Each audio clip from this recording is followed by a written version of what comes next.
So, my name's Connor Rowe, and I did my presentation on internet echo chambers. So first of all, there are many different ways to describe an internet echo chamber because there are many factors that are involved. Amanda Hess, a writer for sources such as ESPN, Wired, and the New York Times, stated in the New York Times article that the filter bubble describes a tendency of social networks like Facebook and Twitter to trap the user into a personalized feedback loop, each with its own news sources, cultural touchstones, and political inclinations.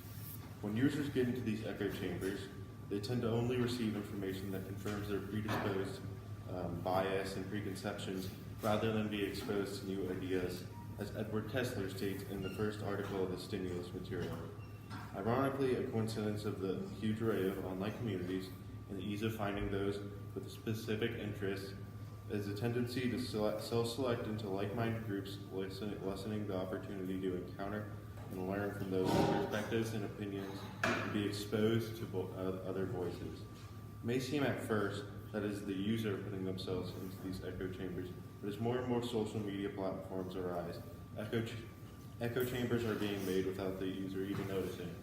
Eli Parcier, who's an author who did a TED Talk on this very issue, did a little experiment showing this happening.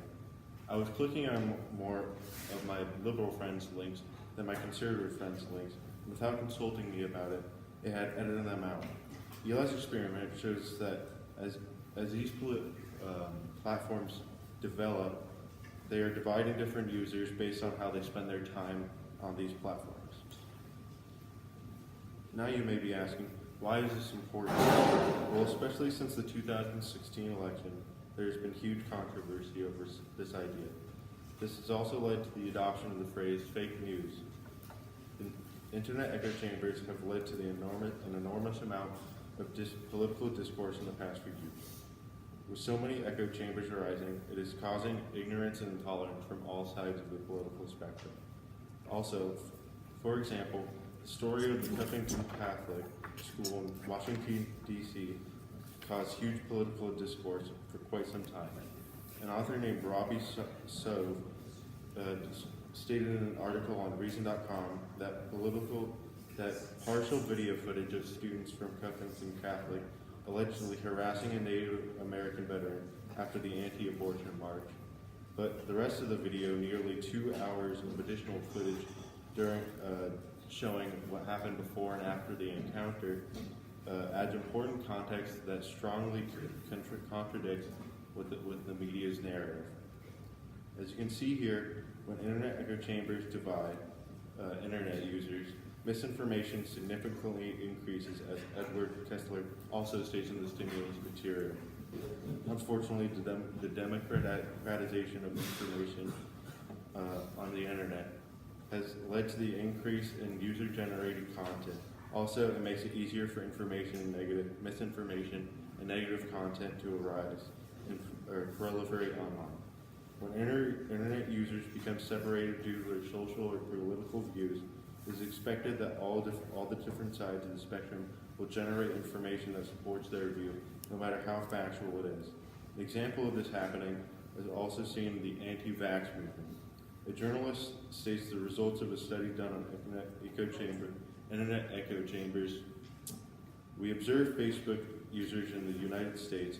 Users often avoid cognitive discord by consuming information that supports their pre-existing beliefs, and moreover, we found that over time, people who embrace conspiracy theories in one domain, say the connection between vaccines and autism, will seek out such theories in other domains.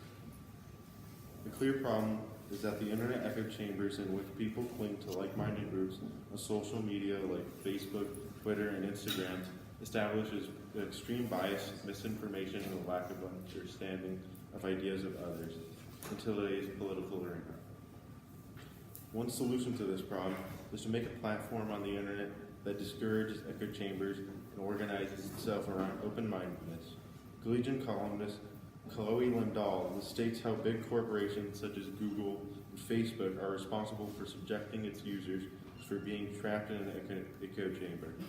Large companies such as Google and Facebook are the biggest offenders of employing this learning algorithm, but not the only ones by far.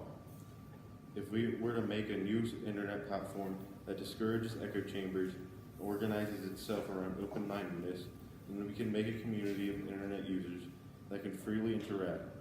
The pros of this solution is that it creates a space where people can freely interact and share opinions without divisive echo chambers, and it's easily accessible by people with electronics, and it lowers bias and misinformation.